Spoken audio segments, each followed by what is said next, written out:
Getah mounting dia ni jenis lebar dan nipis macam ni. Jadi kalau korang nak pakai lama memang selesa.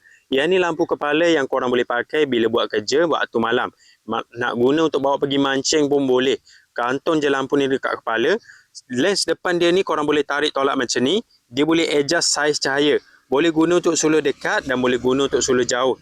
Korang adjust je dia punya lens macam ni. Memang mudah. Yang ni upgrade version tau. Dia tambah satu display bateri. Kalau bateri, korang boleh check je dekat sini. Kalau bateri lemah, mudah untuk korang cas nanti. Yang version pertama, dia tak ada display bateri macam ni tau. Jadi susah untuk korang tahu. Dan dia tambah banyak sikit mood cahaya. LED dia tu jenis campuran macam ni.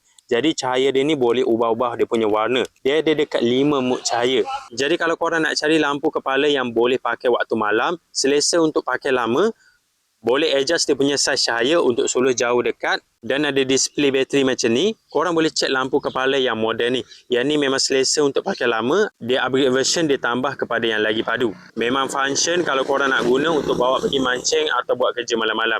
Lampu ni korang boleh check dekat link video.